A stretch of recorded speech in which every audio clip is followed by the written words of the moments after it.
Happy New Year, everyone. Welcome to another installment of Open Air presented by the Harvey B. Gantt Center in Charlotte, North Carolina. I'm Dexter Wimberly, and we have a very exciting guest today. Ytasha Womack is a critically acclaimed author, filmmaker, dancer, independent scholar, and champion of humanity and the imagination. Her book, Afrofuturism, The World of Black Sci-Fi and Fantasy Culture, is the leading primer on the exciting subject that bridges science fiction, futurisms, and culture. The book is a 2014 Locus Awards nonfiction finalist. Womack tours the world championing Afrofuturism and the role of the imagination. Her works in Afrofuturism have been translated into Portuguese and Spanish for markets in Brazil and Latin America.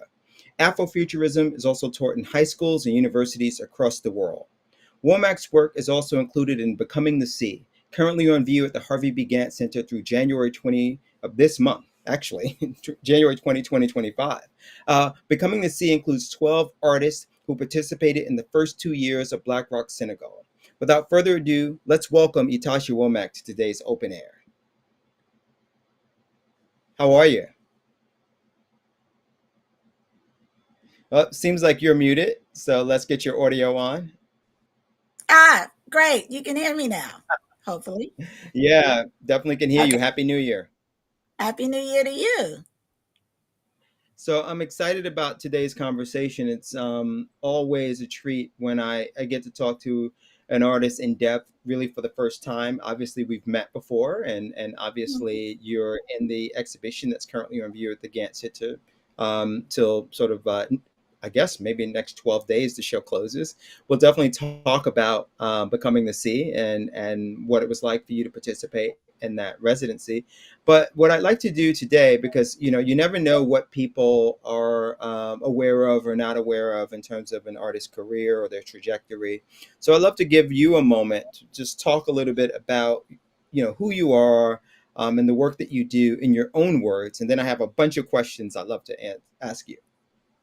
Okay. Well, first, I have to say thank you, Dexter. Thank you, everyone who's checking us out today. And thank you, Gantt Center. My name is Ytasha Womack, and I am an Afrofuturist. Actually, started off as a journalist, writing about, well, I did some art news, but also a lot of culture writing for the Chicago Defender, Chicago Tribune, a lot of our fantastic publications about the way. And I really was someone who was always kind of curious about identity, Hmm. and how, I sometimes identity is this.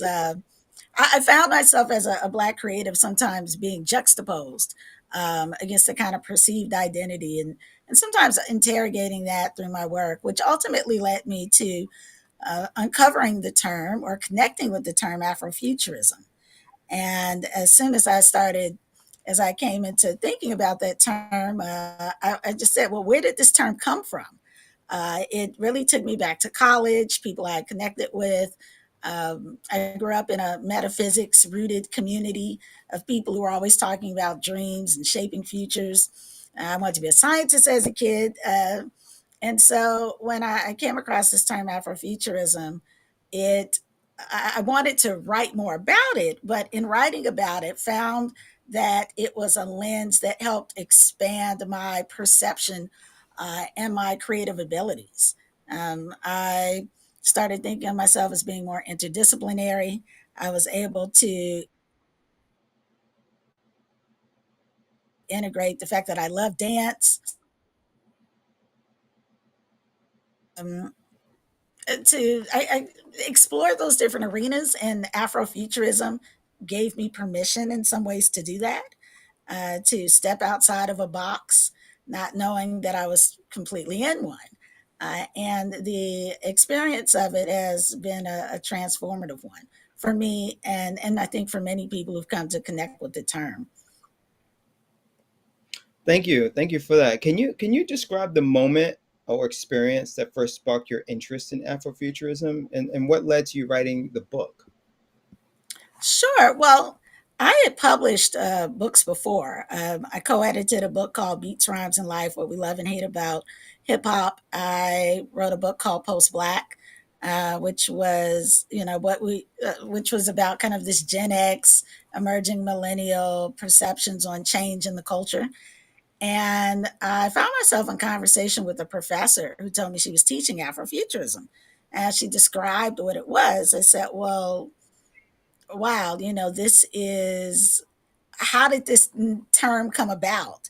I knew so many people who were musicians, people who were thinking about ideas around quantum futurism and the futures of liberation, people who were thinking about comics and saw deeper symbolism in it, but also integrated it with, decoding hip hop lyrics, or people who saw futures and aspects of jazz, and but they there was a sense of disorientation some people felt in talking about these things because it didn't necessarily have a term, and it was also viewed as very fringe.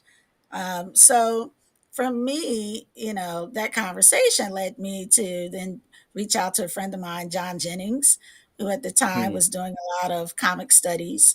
And, he said, oh, yeah, here's some other references in Afrofuturism. And, that's when I ran across the term Sun Ra, learning about the Hmm. jazz icon. I was a person who thought of myself as growing up with a lot of music, and I didn't recall hearing any Sun Ra music amidst the music collections of my family as a kid or beyond. And so I said, well, let me write about Afrofuturism because I just found it made me think about so many colleagues of mine in college and afterwards, people who are really thinking about these ideas and creating workshops and gatherings and study groups. And I said, this is a book they would have loved to have read. They wouldn't have had to look at 10,000 different books trying to put it all together. I said, let me at least try to connect some of these ideas in one book. And maybe there's someone out there who will find it in a cool bookstore and they can build on that concept and take these ideas that they keep dismissing, and they can see some life in it for a trajectory. Yeah, it's funny because I think the first time I heard the term Afrofuturism was probably, I mean, give or take, maybe 15 years ago, 10 to 15 Mhm. years ago. But I only heard it in certain circles, and certainly those are more like academic art circles. It wasn't sort of in the sort of daily vernacular. Well, one could even argue that it may not still be in the daily vernacular of like just the average person walking down the street thinking about Afrofuturism. It still kind of exists a bit in the imagination of, I'd say, I guess, a smaller group of people. But the thing is, our interactions with the concepts that sort of undergird Afrofuturism, our interactions with those concepts has actually been going on for decades, right? And people actually may not even think of the term when they think of certain things that they've been either entertained or educated by. So, for example, um, I think about something like The Wiz, right? Hmm. Uh, and for most people, they know that The Wiz was a play slash film. The play. I forget the actress. It'll come to me who was in the play. I actually was in The Wiz in my elementary school when I was in the sixth grade, which is a whole nother Oh, I story. think it was But anyway, Ted Ross who Stephanie played Mills. the Stephanie Mills. Stephanie Mills was Stephanie. the Oh, actress of that's right. The Okay. Broadway or off Broadway, The Wiz. But then Diana Ross obviously was in the film with Michael Jackson and Nipsey Russell and a few others. The reason I bring that up is that when I think about the era in which that film was made, late '70s would have been. That kind of overlaps with a lot of other sort of entertainers or culture makers who were very prolific at that time. So that late '70s is interesting time because it overlaps with Sun Ra, it overlaps with Miles Davis, it overlaps with a lot of the sort of like the early comics and animation that sort of would become sort of adapted into things like Black Panther the film, right? So there's this interesting nexus of the '70s and '80s that I think connects to Afrofuturism in a very exciting way. I mean, in your research and studies, are there any particular eras or decades? Is what I'm saying kind of like connect with you in some way? Are there any like particular periods of time that you think are really core and key to Afrofuturism? It's funny you say that. The thing is that people of African descent, people who identify as Black, people of the African continent, have always had a relationship to their future. So just the concept of engaging in a future, uh, thinking about, if you're talking about ancestors, at some point you're talking about another dimension. If you're, trying to think about space travel, these are things that are old concepts that sometimes connect our cosmologies. So there's a way of thinking about Afrofuturism where you can go all the way to the roots of certain cosmologies, um, Yoruba, Candomblé.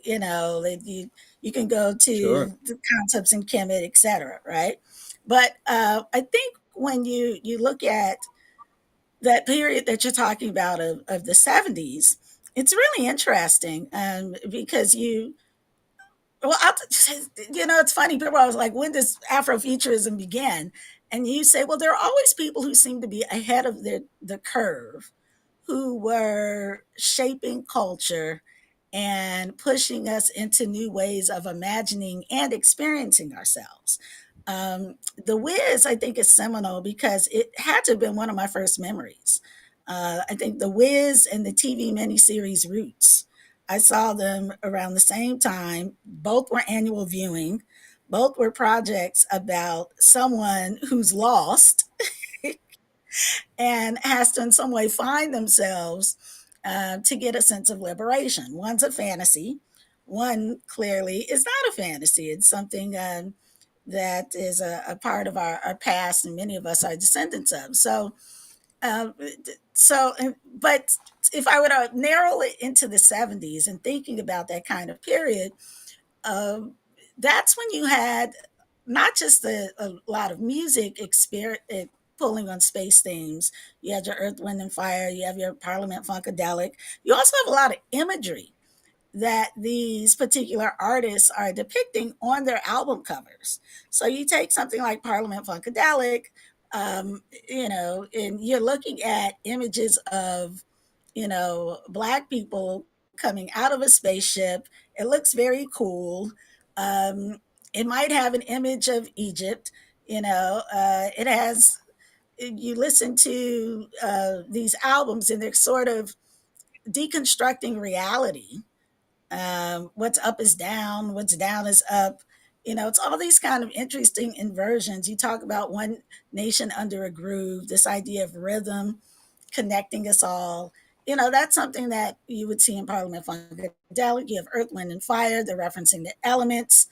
They're referencing again Kemet, which was or Egypt, which is a big reference, and some of the is a big reference of something that's in the past and also something that speaks to a future, a kind of lost empire reimagined. You think about that Mm, idea of Wakanda mm, as a mm-hmm. central reference point for a lot of Afrofuturists today, is a very old idea, Sure. and so one that's just sort of been depicted in pop culture. But I think about Miles Davis and his Agartha albums. I think about Alice Coltrane, The Cricket, which was a music journal written that a lot of Black writers both created and wrote for in the late 60s, early 70s, thought about that sort of avant garde jazz that Sun Ra or Coltrane started to sort of speak to. They saw that as the music of the future and they wrote about it explicitly in that way. And you move that, so you're moving from the late 60s into the 70s, and there's just an explosion of a kind of creativity and also a kind of freedom. I'm thinking about Hmm. the United States. You have the sort of, newer liberations coming out of civil rights, more opportunity, maybe more money flowing in some ways, and certainly more a sense of trying to reimagine oneself, whether it's through dance and the imaginary. And, so I think the 70s are very pivotal as a reference point because it brought a lot of this imagery home for people. And it also brought the experimentation, I think, to the forefront in a way where at varying moments in time, it was very mainstream. So while we talk about, Black Panther, the film as this like critical moment, I think the 70s is uh, probably, I don't want to say equally weighted, but probably really that seems to be almost a bigger reference for some of the transformations that we now associate with Afrofuturist ideas. And by the time you get to the 90s and you have the emergence of the internet, uh, and you have this essay written by Mark Derry called Black to the Future, where he's talking to Greg Tate, he's talking to the sci-fi writer Samuel Delaney, he's talking to just these different artists and starting to say, oh wow, there's a theory here. And for lack of better terms, he just sort of named it Afrofuturism. It's funny in retrospect, I remember reading that essay and the term Afrofuturism didn't stick with me because I didn't hear anyone use it for a decade. um, but when I'm talking to people about Afrofuturism and I'm telling them what it is and I'm using reference points, the references from the 70s, I think, loom large for people, Hmm. because it's sampled ad nauseum in our hip hop. It's the basis for house music, for techno. Well, actually, those sounds came out of disco, but also emerged in the 70s as well.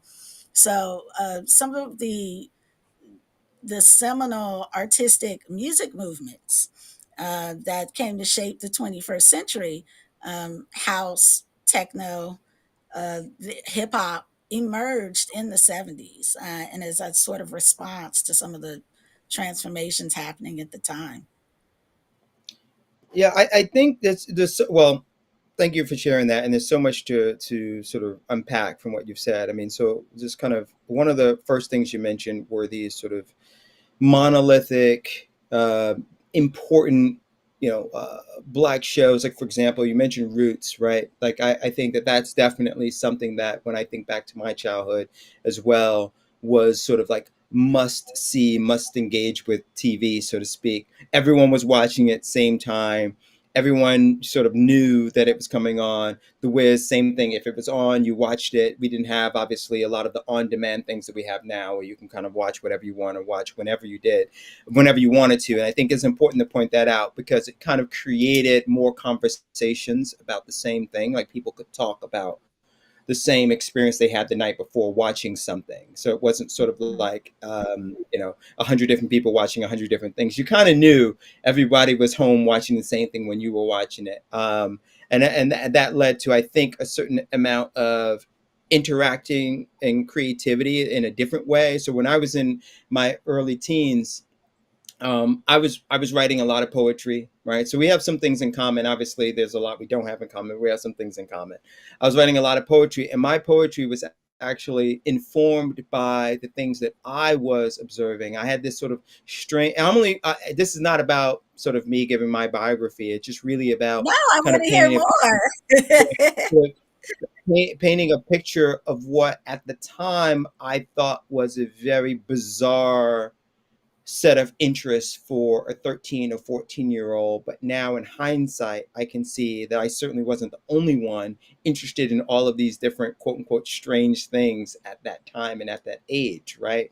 So when I was 13 and 14, I was equally interested in the last poets as I was interested in, any hip hop groups that were popular at the time, right? So I was absorbing and observing this sort of like spoken word that was connected to the Black past and the Black future, but also channeling that into my interest in hip hop, which led to me actually becoming, you know, a hip hop artist that was also trying to combine all of these different interests that also overlay with my interest in like Black rock with like the band Living Color. And you Mhm. mentioned Greg Tate, who was also someone who I became friends with in the early '90s. There's all these different like intersections between hip hop and other aspects of culture. I mean, I could draw. I mean, if I had the time and the space, I could draw a straight line between Sun Ra and the Wiz and sort of Outkast and Kendrick Lamar, and really could sort of do this sort of not just Venn diagram, this weird sort of celestial constellation, so to speak, of how all of these different things have influenced one another. So I'm curious about your research, like what are the source materials you look at when you're doing research for your book or for other projects that you're working on? Like where are you going to uncover information? That's an awesome question. I think, so much of our culture is in the experience of the culture. And the Hmm. experience of the culture then takes you to the artifacts. Hmm. So I think, um, so for me, as a person who grew up dancing, a person who's performed and so forth, I recognize that my identity as a dancer is a space time relationship. Now, Hmm. of course, everyone dancing isn't thinking about, oh, it's a space time relationship, but you're finding ways of moving um, through time in a specific Hmm. space, and you're doing so with other human beings. And there are lessons that come out of that we don't always discuss. Maybe if you take dance in a particular sort of direction, you do, but it might not be discussed, but it is understood. And some of those ideas go back to a philosophy. So, for example, I think, many of us have danced in a cipher, and in a cipher, basically, it's a circle. And then someone, one by one, they go to the center, someone kind of moves, they do their thing, everyone claps, cheers them on, and then they come back, and then someone else goes, we clap, cheer them on. Um, and no one's ever explained to me how a cipher works, right? But we've been in enough of them to understand that there's some things you do and there's some things you don't do. Anyone who goes to the middle, they pretty much perform, they cheer, we cheer them on, they come back to the periphery. If that person's in there for like an unusually long time, that's kind of like not part of the rules. That's not part of the aesthetic. Um, if someone, I mean, people who are standing at the in the circle are holding space for the person. If someone can't is not the best performer in the world, it doesn't matter. We're cheering them on. The focus is on them energetically. And these are kind of the rules. And we don't think of that as like a kind of cultural bonding ritual that goes back centuries. uh, in some cases predating, people of African descent, people of Africa even coming to the New World, right? We don't think of it as being that old, but it is. And there's ideas about how you engage in space, thinking of yourself in community that are a part Right. of that sort of circle. And I kind of feel like there's a lot of things that we do that fall in that category. And part of my task as a researcher is to think about where that's coming from, if there's other names or terms, how is it referenced, how do people talk about it? Because part of my ways of thinking about Afrofuturism is it's not just about how we're going to move. It's not about the by and by. One day we'll get there. It's also about this experience of being in time and space presently.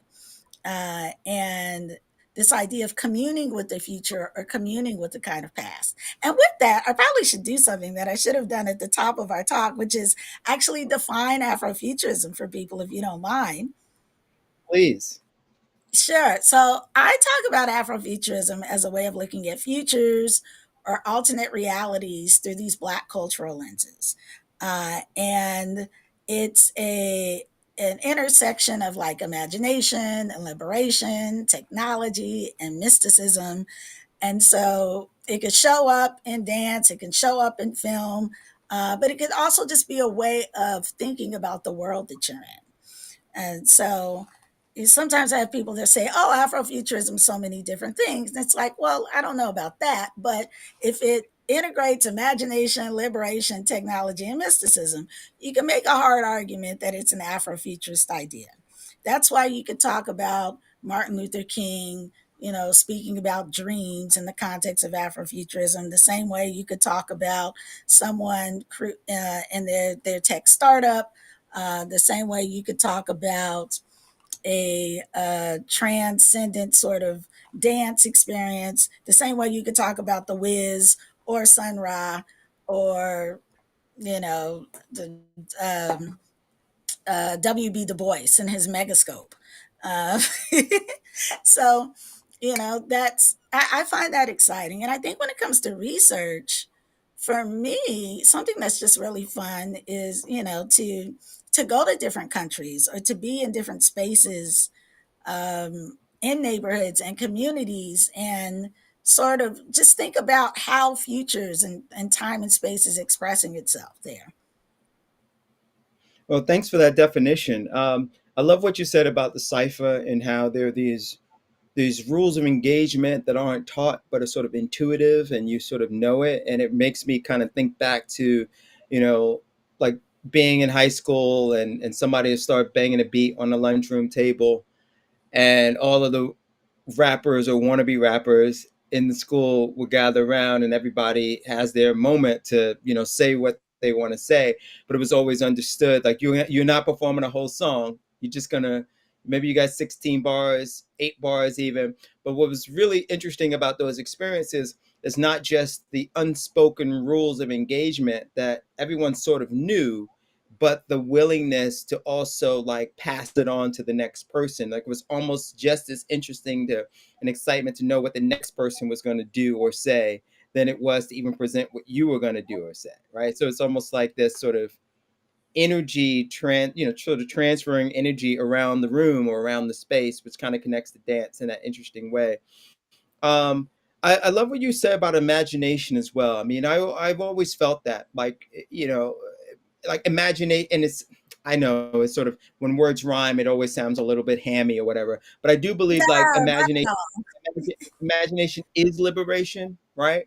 Mhm. And for me growing up, I always felt that, although I couldn't articulate it as a younger person, really young, 8, 9, 10 years old, but I always felt that it was something about what you could imagine that could free you, not because you needed to be freed from a bad situation. That was not the case for me, but something that could free you in ways that nothing else could free you. Like if you could kind of get into your mind in a certain way, then you could see the future.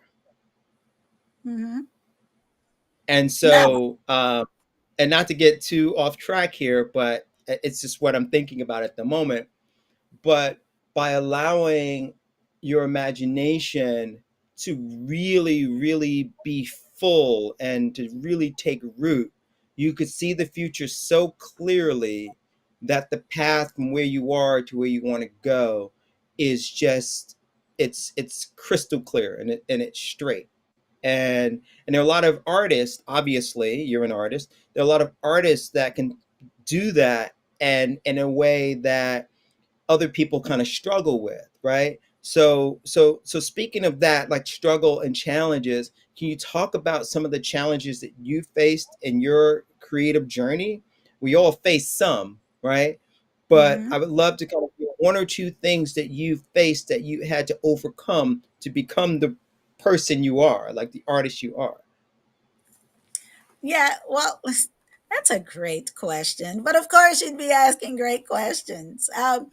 I think maybe, for me, I was moving from the space of thinking of myself as a journalist covering, documenting culture. And at some point, I had to say, wait, I'm not just a person documenting culture. I am creating, I can create within the culture as well. And in creating in the culture, I am, it was almost like reimagining myself.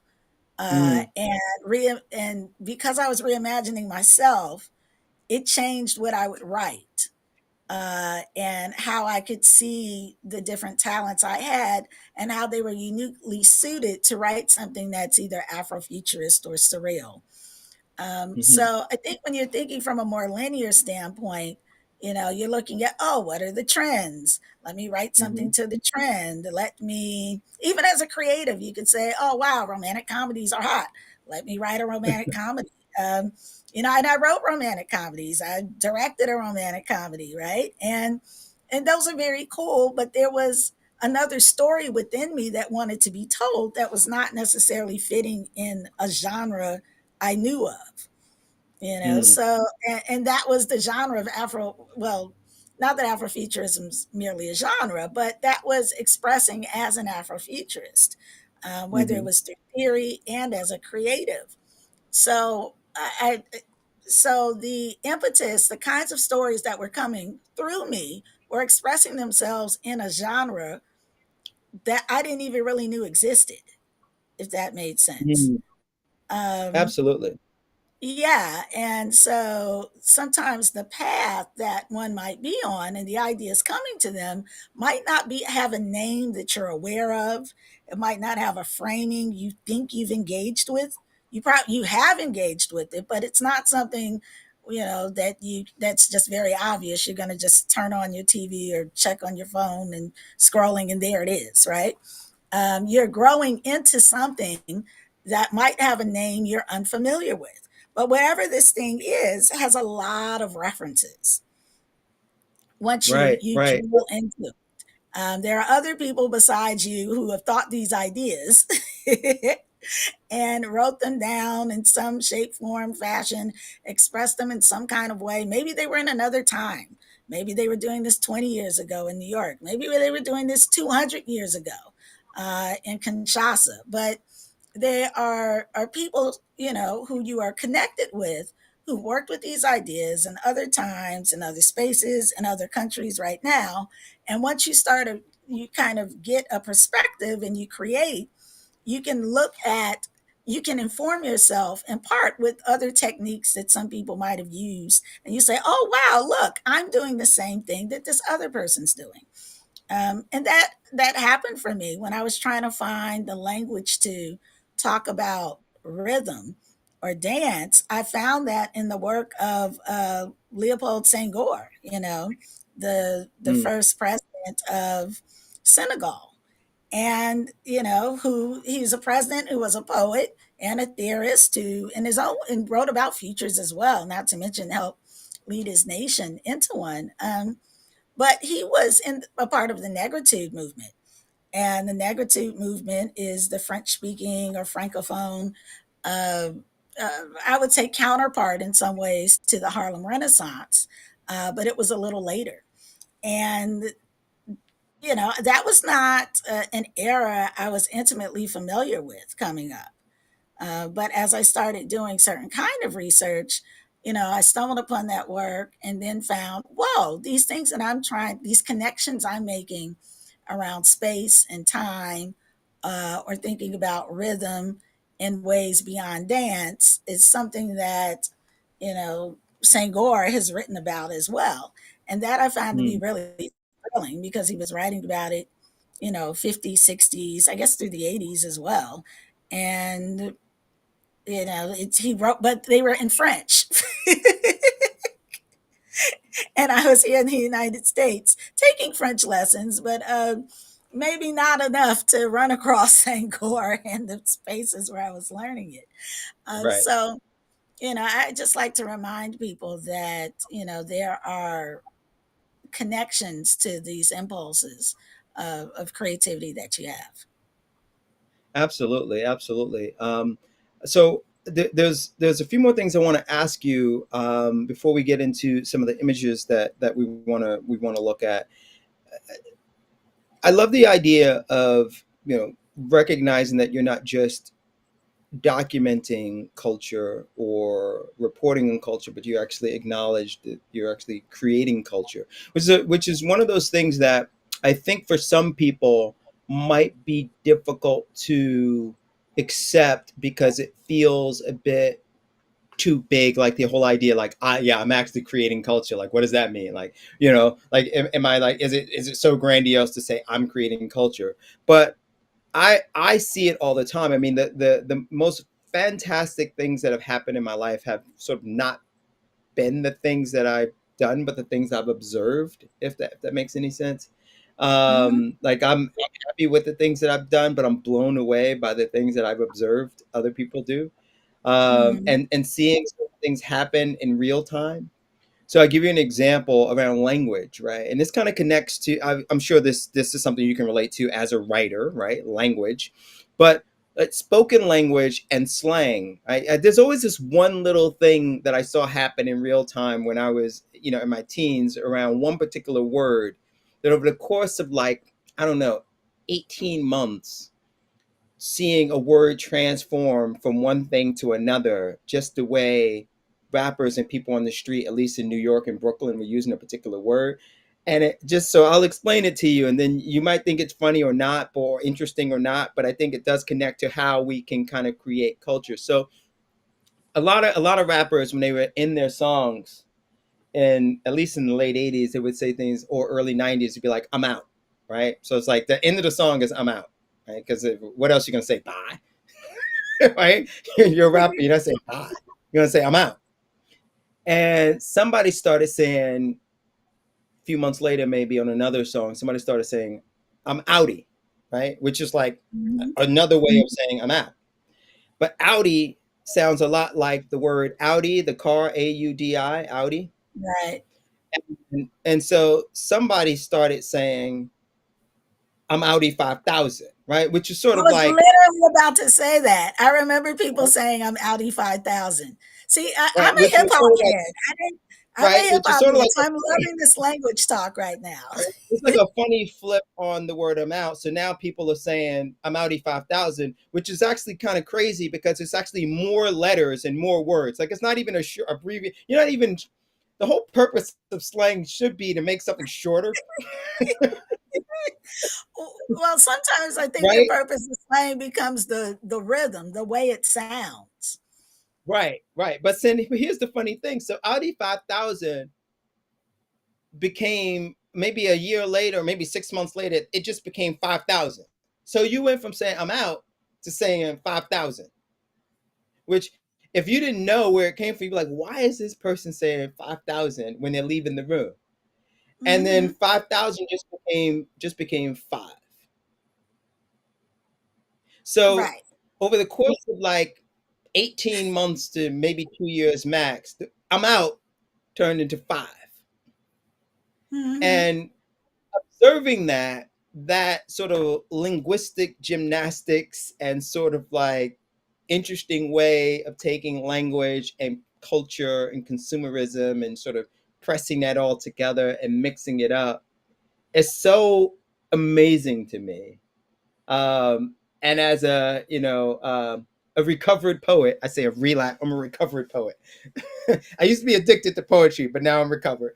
Um, as a recovered as a recovered poet, there's these moments I think back on those kinds of ways of using language, and I try to bring that into the writing that I do around art or other aspects of culture.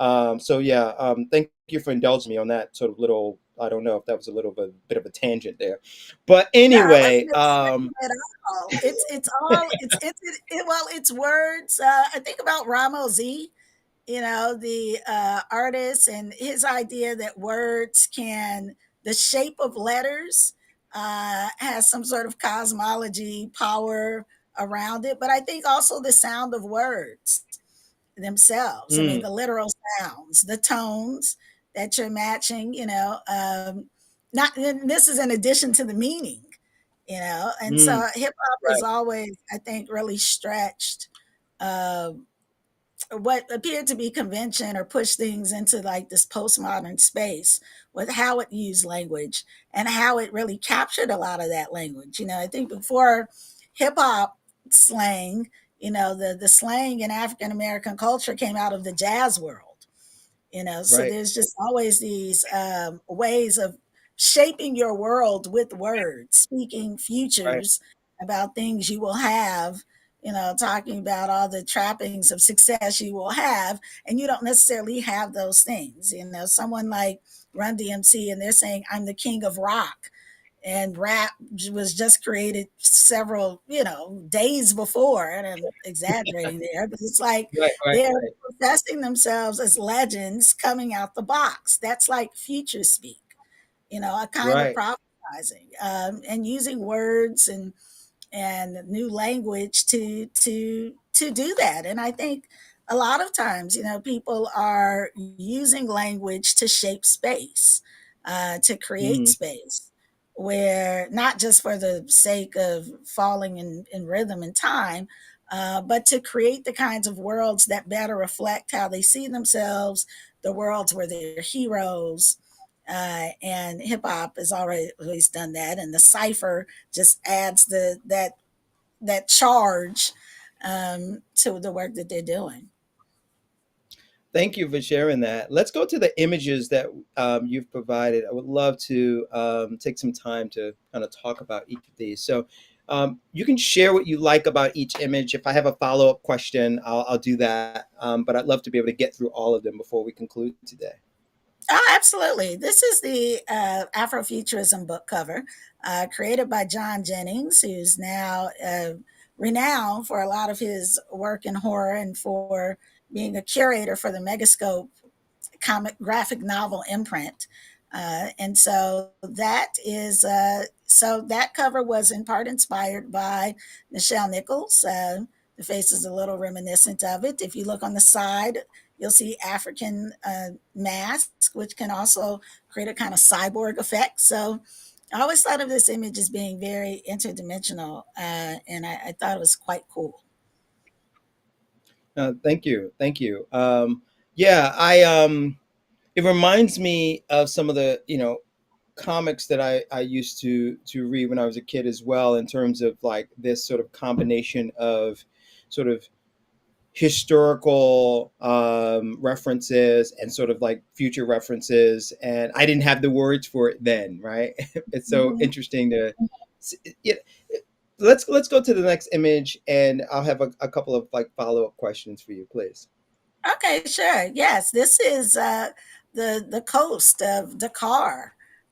It's a picture I took when I was at Black Rock, Senegal, and I participated in the residency largely because I wanted to think about these relationships between rhythm and dance and the ocean.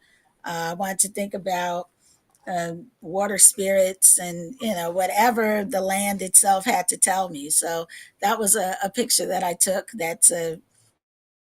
There's no filters. That is what the coast of Dakar looks like, and you can see some of the black rocks as well. Sure, it must have been a wonderful experience. How long were you there? I was there for over a month. Okay, great, great. Mhm. Was that your first time in Senegal? It was, and How how was it compared to what you thought it would be? it's interesting. I don't think I had a thought. I had more of a. I didn't have like this fixed idea. I was looking maybe more for a set of affirmations about some things that I felt about relationships that I felt had been sort of encoded through experience in the culture. And yes, being in Dakar was a very embodied experience for me where I felt like some things that I thought of as subconscious or intuitive, in fact, had cultural grounding and roots and came alive for me when you're in actual spaces where you can see a very tangible relationship between, say, the culture's philosophy, their cosmology, the earth, not well, the terrain, the water, the vibe, the land. One thing about being in some Western spaces, we don't always have this elegant symmetry between the land we're on, the culture, the architecture, our aesthetic. Usually it could be a mash of tensions. It's not to say you don't have organic, exciting things happening. Um, Mhm, but to be in a space where I could see the symmetry between the environment and the design and the culture was pretty fast was um, revelatory, and I think affirming and unlocked some concepts as well. that's Unlocked great. what I would call Let some remembrance. hmm. Let's go to the next image. Yes, this is a image from Tana Tucker that's going to be in a graphic novel I have coming out in 2026 called Black Cube. This is a book about these Egyptian gods of the night who curate lives, and the image that you see are this intersect these frogs and toads, sort of. They almost look like they're forming the shape of an eight, an infinity symbol, or DNA, and they are symbols for the particular gods that I was working with. So some of this project I worked on when I was at Black Rock, Senegal. I Great, added scenes in the book from Senegal. wonderful. And it seems like you collaborate with visual artists quite frequently. Is that true to say? Oh, all the time, all the time. I think visually, and illustrating is not my strongest medium. So it's like a joy for me to work with artists. And I'm all about how can you take these images, how can you take words off the page? Hmm. And so I like the idea of using images, using art, being embodied in motion, to really hit multiple senses Hmm. and to, I love doing graphic novels and I love the collaboration. That's wonderful.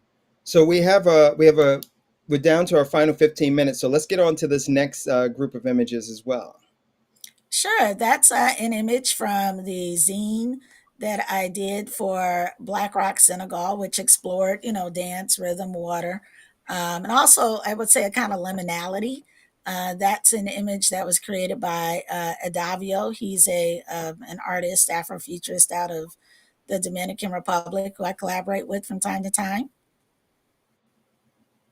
Why does water appear so frequently as a theme or touch point for you? Well, because water in metaphysical spaces tends to symbolize the subconscious.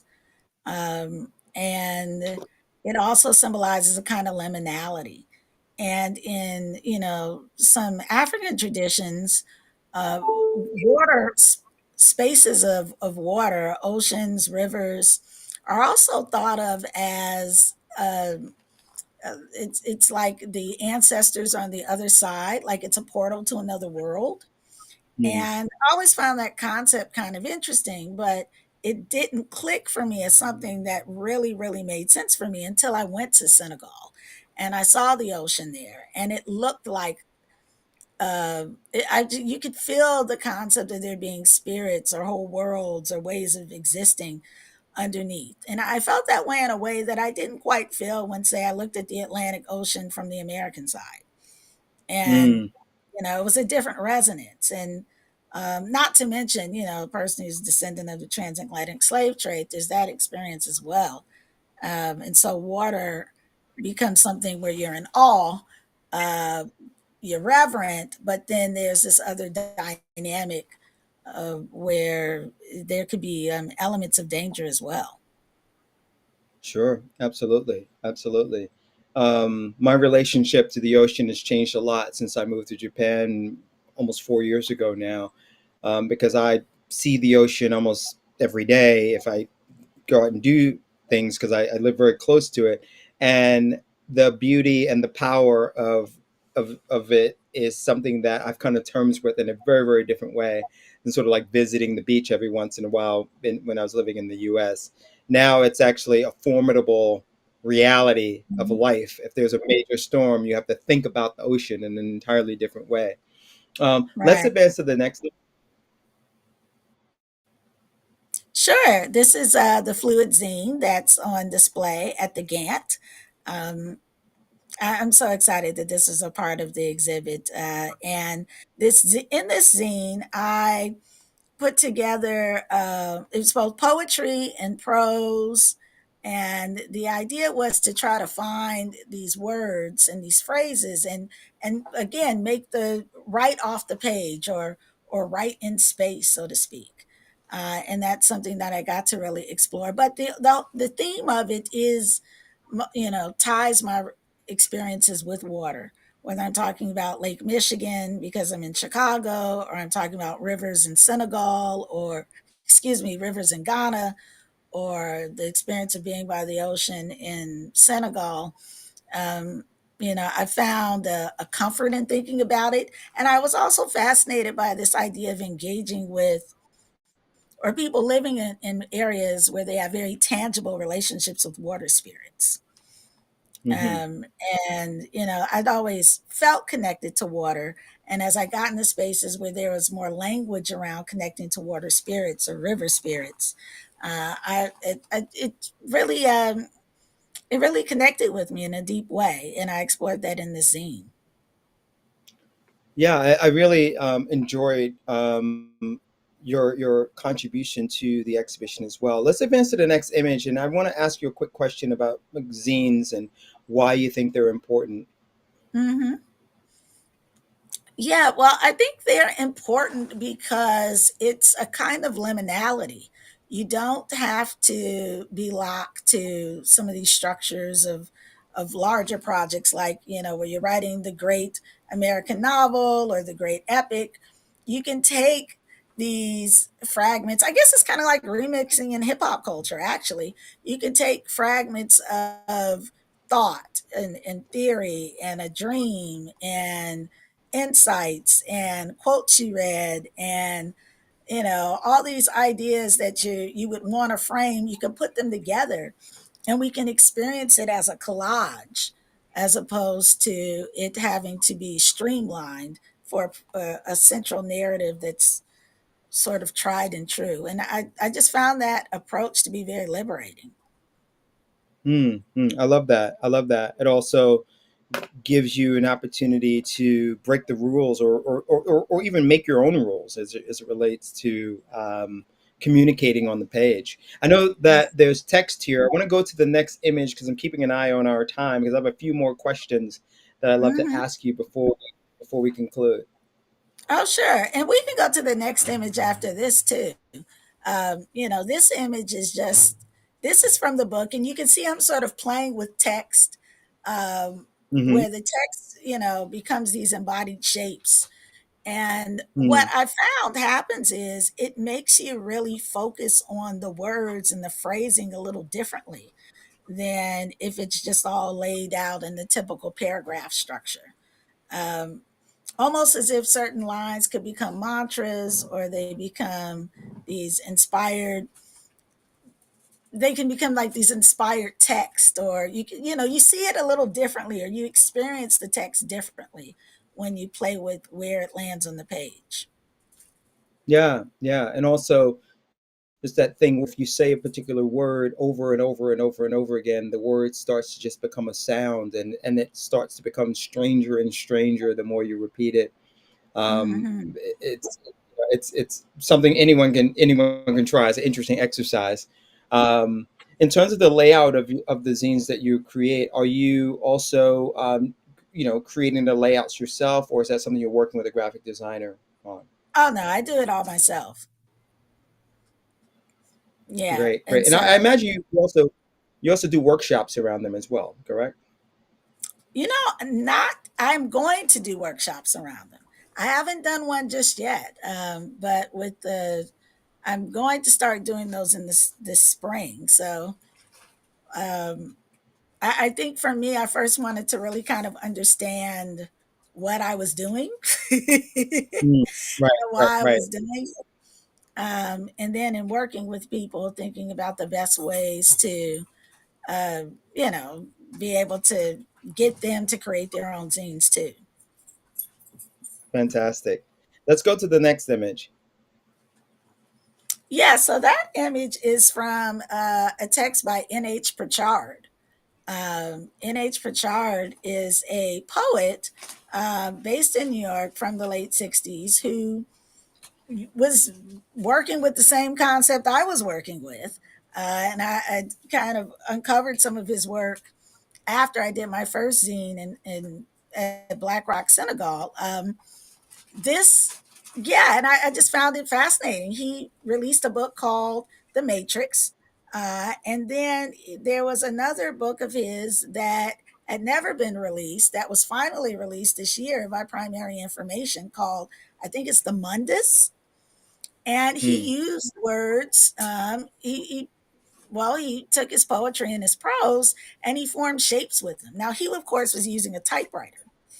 And, I literally, when I, after the Dakar Biennial, where my first scene showcased, I flew to LA. I went to a bookstore and I found a reissue of his book, The Matrix. And I saw the designs that he had, and I was just really, really excited by it. I said, "Wow, this is what I'm doing." And here's a guy who understood that, and has a whole vocabulary and a language and a epistemology, and Great. so That's I great. became his biggest fan. That's great. I think we have two more images. Maybe two or three. This is a picture of N.H. Mhm. Pritchard in the cover of the Matrix book. That's great. Hmm. And And then this is my new book, The Afrofuturist Evolution, which will be out on March 25th. So, anyone who's looking to learn more about Afrofuturism, I include workshop questions, I include insights from some of these trips to Senegal and Ghana, and talk about Afrofuturism as a way of being outside of its, framing as an aesthetic. So I think if you're looking to, dig deeper into these ideas, this is a book that reflects some of my newfound insights. thank you for sharing that. And where will it be available? Everywhere? Everywhere, yeah. It's Chicago Review Press is releasing it at the end of, well, not the end of March, on March 25th. So you can get it at your favorite bookstore. You can pre order it now on Amazon or Chicago Review Press website. You can go to my website, YtashaWomack.com, and pre order it if you want. And then you can also look out to start taking some of the classes I'll be doing around this book too, starting in the spring. And I think you just reminded me I need to incorporate a zine class with this. So thank you Incredible. for the reminder, Dexter. I keep thinking dance. Of course, of course. Yeah, yeah, I think people would like that. Let's Mhm. go to the next image. Yes. And this is the final one. I just want to let people know that if they are coming to Chicago, they could see my project Nye in the Multiverse, which is a sky show, full animation that I wrote and produced um, along with Taylor Witten. And the project is a 30-minute animation about a young girl who wants to become an astronomer, and she learns multiverse theory. So we also talk about African cosmology in it. It's the only Afrofuturist and multiverse theory project out there, sky show in a planetarium. So, um, if you're in Chicago, it'll be great to check out. Thank you so much. My final question for you, Ytasha. So we've talked a lot about the future, and I know that in the times we're living in now, particularly around technology, there are a lot of people who are afraid of the future, afraid of what technology might bring. But would you say that you're optimistic or pessimistic about technology as it relates to our future as Black people, and why? Well, it's funny. So much of Afrofuturism's the years in the 90s were about the potential that technology had to, say, end all the isms. And I think one thing we sometimes have to remind ourselves is that uh, uh, technology can be your cosmologies, it could be your beliefs. It's not just the algorithms, it's not just the tech systems, et cetera, that we have. And because I'm an Afrofuturist, I'm always an eternal optimist. But I'm also an eternal optimist who, uh, believes that we can reimagine how we want to experience some of these things. And, you might not be, we might have to start saying things like, I am not my data. But you would like to have some say so about the direction and how your data is used.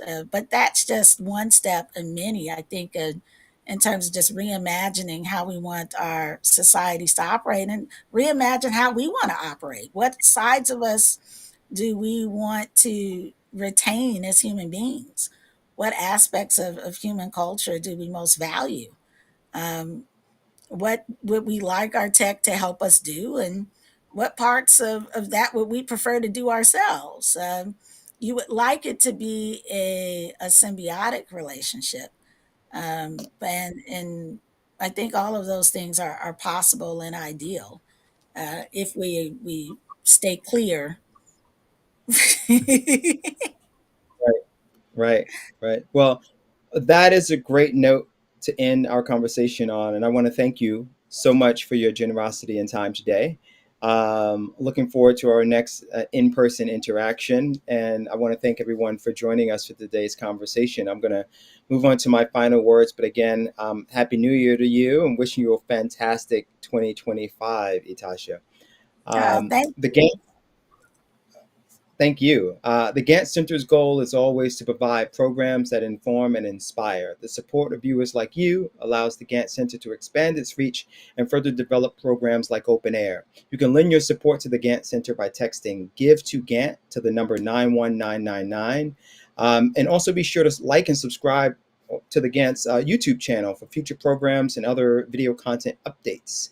I want to thank you again for joining us for this wonderful conversation, and we look forward to next month's Open Air with Yo-Yo Lander. Have a wonderful and safe evening to everyone. Take care.